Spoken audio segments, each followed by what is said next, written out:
Now that's more like it. That's what we need to see out of the Red Wings. Hell of a response on the road. First win in Colorado in a decade. Playoff caliber response. Great road game, as they say in the NHL, by this group. Was it a road game? Because I heard some Let's Go Red Wing chants. Yes, there were. Plenty of red at Ball Arena. There used to be Red Wing chants all over the National Hockey League back in the day. And if you want signs they're different, they were much tougher on the puck. Much better defending. I was texting Jon Morosi about it last night. Even Elmer was physical. Yeah, there you go. There's your guy. Morosi joins us now. Of course, you guys know about his work, MLB Network and NHL Media. Good morning. How are you? Jim and Stoney, good morning, my friends. That was vintage. I had all kinds of nostalgic feelings watching those two sweaters on the ice in a game that really mattered. It felt like days gone by in the 90s and early 2000s. So I think Detroit is truly back as Hockeytown after last night. Do you think they need, or will they make a move at the deadline? What does your NHL peeps tell you? I do think there is one more defenseman to acquire. I think that when you pull back on what happened last night, and what was really impressive about it is they had probably their best win of the year, and they did it without Simon Edvinsson, who's been – obviously Seider's been a Norris Trophy candidate level defenseman this year. Edvinson's been almost as important as Seider, and you beat that team with all that firepower without Edvinsson. Now, I do believe they need one more defenseman, because what last night's game showed, and I think this has been Yzerman's standard in terms of how he's talked about this team and what's happening next, is, okay, is this team good enough to invest trading some assets to add one more defenseman? And after last night, you'd have to say yes. I mean, that's a Stanley Cup caliber team that you just beat and shut out with an excellent goaltending performance from Gibson. And then you start to look at it and say, okay, if we add one more defenseman, you might start talking about not just making the playoffs, but winning not just one round, but potentially multiple rounds. I mean, that's what you saw last night. That team last night, what showed their own GM and the hockey world that they're not just a bubble team for the playoffs, that if things start going the right direction, they can beat some teams in the spring. Yeah, that's all I was going to say is if you want to talk Hockeytown being back, we got to see this team in the playoffs. That doesn't sound like there's any doubt in your voice at all that they're going to be playing playoff hockey. No, they should. I mean, certainly, hey, listen, anything can happen, right? We've seen them have bad stretches before, and really the last couple of years barely missing it. It was because they would go into a spiral and not come out of it. But last night, to me, Jim, if they were going to have a stumble, it would have happened in the last couple of games. And obviously Saturday wasn't good, and then they bounced back and have a tremendous performance on the road at altitude against a recent Cup winner, against Cale Makar and McKinnon and all their talent. That's a game last night tells you that this is a playoff team. Now, hey, listen, anything can happen, injuries can happen, but if you're Steve Yzerman watching that game, that told you all you need to know about how good your hockey club can be. All right, let's go to the other team that the Ilitch family owns, the Tigers. Sure. Tomorrow is the arbitration. I'd love to be a fly in that room. I mean, they're going to sit there and have to denigrate their two-time Cy Young Award winner. How's that going to play with not just Skubal, but with Boris? Well, Stoney, it's going to be interesting. And certainly it's not Boris's first arbitration case. He's had a lot of really talented players that have gone to arbitration before.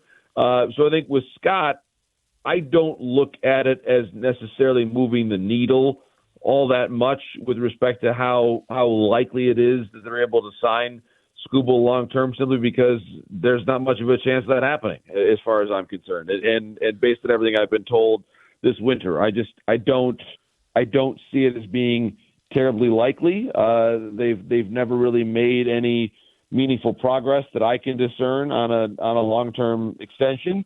And so what this does do, though, the outcome of this hearing, what it will do is it will impact a little bit of how this team looks in in 26, only insofar as if the Tigers end up winning the hearing, they'll have a significant amount of money, more than $10 million, to potentially sign one more pitcher if they want. And if they lose, they won't have that money. And this is certainly in contrast to the way it used to run, you'd say 20 years ago, potentially, yeah. or they would have just signed the additional pitcher no matter what. That's not the way it works anymore. There's more of a budget. They're more conscious about that kind of thing. And so in a very ironic and sort of upside down idea here, there's a lot of stake for the Tigers in this as it relates to how the roster looks, because if they have the lower salary for Skubal, there is more money for them to sign one more player, which is what they want to do. You say one more player, one more pitcher. Yeah. It's interesting because, speaking generally, this fan base is upset they didn't add a bat. Right. Well, I do think that pitching is the area where they are most likely to invest if they do add one more player. I agree, Jim, that they should have added one more bat. I thought even in the last several days, guys like Suarez, guys like, Arraez was not as good of a fit because positionally it's not ideal, but again, he would have helped. He's a contact-oriented bat. What I think we're seeing with the Tigers now is you're looking at the roster and asking yourself, how are they better? How are they better than they were when we saw them in Game 5 in Seattle? And I don't think they are. I think they're about as good, but I would have a hard time saying that they're going to be appreciably better. Now, the caveat and sort of the one thing you could say is that the front office believes that McGonigal will help this year, that Clark will help this year. And if those players are as good as the front office says they are, then everything might work out just fine for the Tigers in 2026. But they're putting an awful lot of importance on their own ability to develop high-end players that are impactful early in their careers, because if they're wrong, then they are going to be a bat or two short, and the outcome is probably going to be similar to what it was the last 2 years, which is you're not quite good enough to get out of the division series. Would it be fair to say, because of what he implied at the press conference at the end of the season, talking about Scott Harris, and from what Cincinnati did with Suarez, that they just don't like him?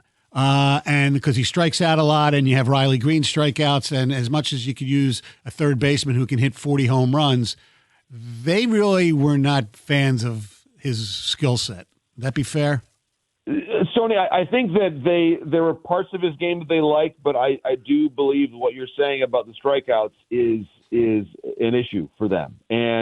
But again, the counter argument to that would be if his strikeouts were a problem and you still wanted to add a bat, may I present to you Luis Arraez, who just signed a reasonable contract in the same range with the Giants, and he is the best contact guy in the world. I mean, he is, in terms of skill set, he is the opposite of Suarez. And so they basically, I think, do not want to spend anything until they know what their budget is, and that's where they're at with it. I mean, they've obviously made other additions, right. Finnegan, Kenley Jansen, they've done other things, but I think at this late stage of the offseason, they're just not going to stretch the budget for flawed players in their mind, and I do believe that, to your point, Stoney, that the strikeout rate for Suarez is something that they're just not comfortable with. Talking to Jon Morosi, MLB Network, NHL Media, you mentioned the uncertain financial future. Some of that might be the uncertainty with the TV situation. Right. Do you have any insight as to how this is going to work, the future of Tiger TV broadcasts, and then I guess on a secondary note, Red Wing broadcasts and Piston broadcasts too? Sure. This is a really important question for everybody who's listening right now, because we all want to watch our teams, right? What I can say is that the way that it's worked elsewhere, and this is not a done deal at this moment in time, but if the broadcasts end up being produced by MLB, then you would basically have a channel on whatever service you have that you'd be able to either get it where it would pop up and it would be available during the Tigers games, and so it would still be there. You'd be able to have a number that you go to if you have an old school TV, or if it's a smart TV, the game would be available on whatever streaming service you have that makes it available. The secondary thing is that you would be able to subscribe for a flat fee to all Tigers games everywhere that are on your local affiliate for the year. And that is something that we have not had in Michigan for the way that things have worked previously. Of course, you would not have in-market streaming, but that would be something that you'd be able to buy straight from Major League Baseball. If it goes the way the other teams that have gone through this have done, and now basically it's close to half the league that Major League Baseball is producing games for. So it's this is something that's worked in other markets. So I would, as much as there is change, I would say that the change is not will likely not be as significant. It won't feel as significant as it sounds at the moment. As for the Wings and Pistons, I wish I could tell you I knew, but there's so much uncertainty at the moment. The one thing I will add, though, is that there have been other teams that have gone into this situation, and games have become available on local over-the-air TV as well. So there's a lot of different possibilities of how this whole thing could go. The Phoenix Suns are one of those teams in the NBA. Right. So we're in a new world, obviously, guys, but I think the important thing is that the at least the way that it's worked in basically every market, and I'll just speak specific to the Tigers. The broadcast crews are the same. It'll look basically the same. The mic flag would just have the Major League Baseball logo and not the FanDuel logo if it ends up going in this direction. So there'll be subtle changes, but everything would pretty much look and feel the way it does and the way that it has for the last several years. Talking to Jon Morosi, you tell us you're lacing up the skates for a good cause. What event's right around the corner?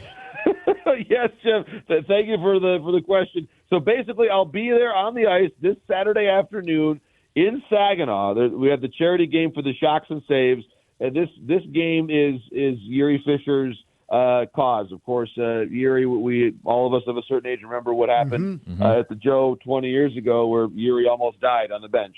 And since then, he has become a great advocate for defibrillators in public spaces to save lives. And as a result, through his partnership with the Saginaw Spirit, the Shocks and Saves game has come to be. And so the Red Wings legends, local lifesavers, and somehow me will be on the ice at 3:45 in Saginaw at the Dow Event Center before the Saginaw Spirit London Knights play at 7 o'clock. And Darian Hatcher's going to be there. Darren McCarty's going to be there. Joey Koster's going to be there.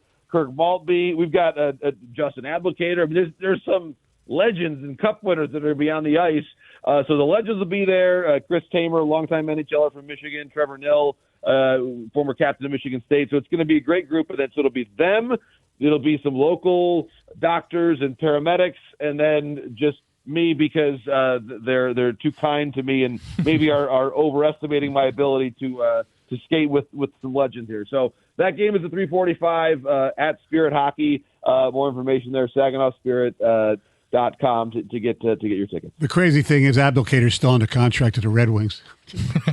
Well, hey, if he has a good couple of shifts, you never know. You never know. We'll see. Yeah. We'll see how it goes. But it's a great cause, and Yuri will speak in between that afternoon game and the 7 o'clock game. I'll be up on stage with Yuri talking about his story, and he's very emotional and the way that he talks about what happened to him and how it's given him a lot of great purpose in his years since playing. Good stuff. Great cause. Appreciate it. Thanks, Thank you, John.